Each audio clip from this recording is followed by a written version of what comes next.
Steve? So, Steve, what can you tell us about the new additions to the Republican tax plan? Well, look, the fact is it's not tax reform. It doesn't make things better for the average American, and it will increase the deficit, as Joe said. So let's just look at some numbers that will show us how this works. So this is the change in after-tax income for people based on this tax bill. And what you can see is that for people who earn over $100,000 a year, their after-tax income will go up anywhere from 3 to as much as 5.2% if you happen to be in the sweet spot between $500,000 and $1 million a year of income.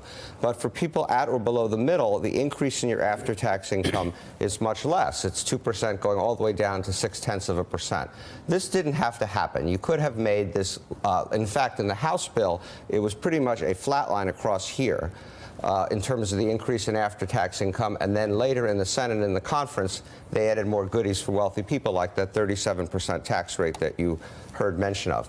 Now let's talk for a second about Marco Rubio, who went to the mattress and said that I'm not going to vote for this unless you fix the child tax credit.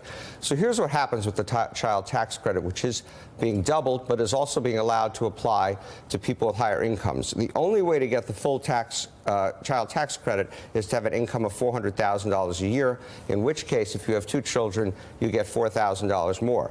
If you have a $100,000 income, you only get $2,000. If you are at the minimum wage, a single parent with a minimum wage of $14,500, you can only get $75. And here's what Marco Rubio got. Marco Rubio got this little orange piece, $600 for people who make $30,000 a year. They still only get a total of $800 of child tax credit. So even the child tax credit is biased toward the wealthy. And then lastly, to Joe's point, and certainly an important point, let's look at the deficit. It's important to notice that the deficits were going up anyway, even before this tax bill was passed.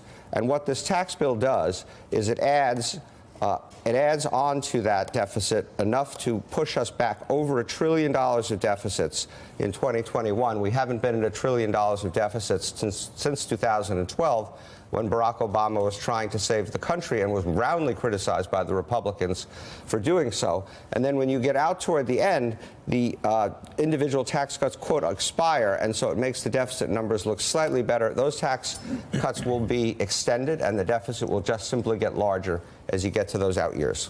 And if you're a young voter, really quickly, just explain, put in real terms, what does it mean if you're a millennial? And the Republicans have just added $1.5 trillion to the national debt, and Social Security, Medicare, Medicaid. We're coming up with 30, 40, $50 trillion in unpaid liabilities on top of the $20 trillion.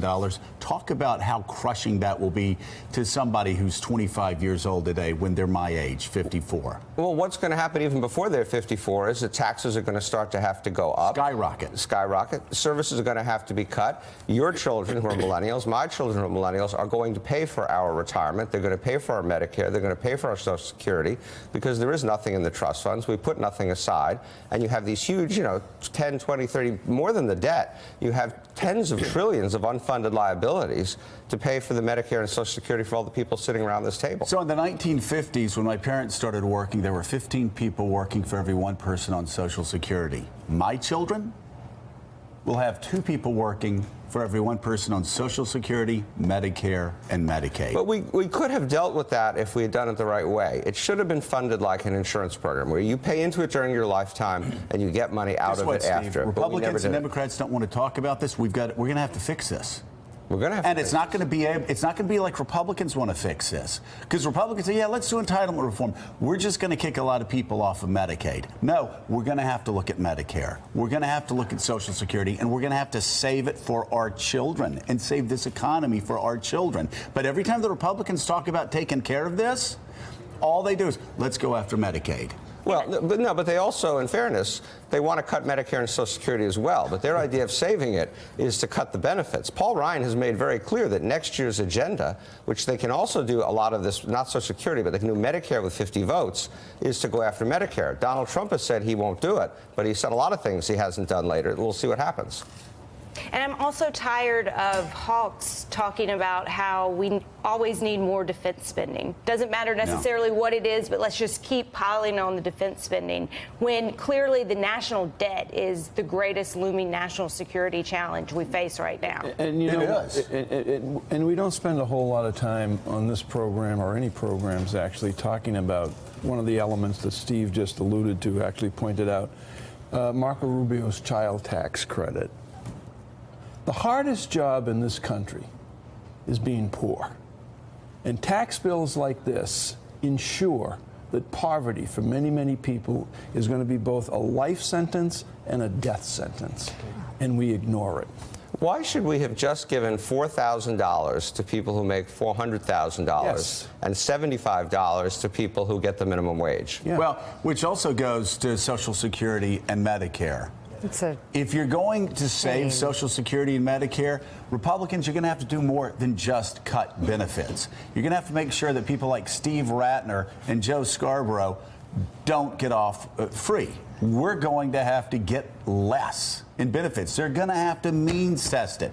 They're going to have to make sure that Medicare and Social Security help working class Americans and middle class Americans and people like us with our own retirement plan, and don't draw from it.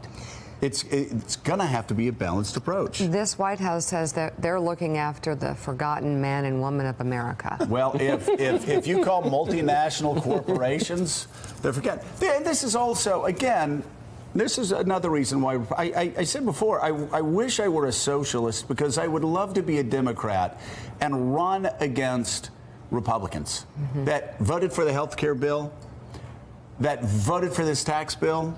Because, hell, even running in 1994 as a right-wing conservative, I would have torn those two bills to shreds.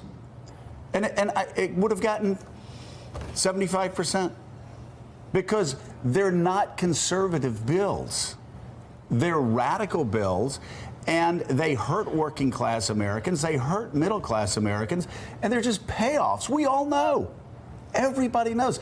This is payoff to the richest donors in America. That's the only reason you would write a tax bill this way. I would never support a tax bill in Northwest Florida that looks like this in a million years. And don't forget the special deal for real estate developers in this tax bill. They come out better than any other class of... Donald Trump, you're saying. Donald Trump and his family. Donald Trump and his family.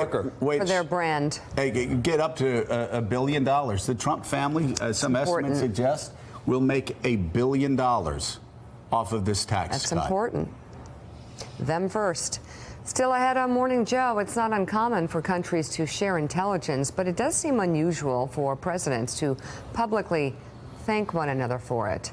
What we're learning this morning about the second call between President Trump and Vladimir Putin in less than a week.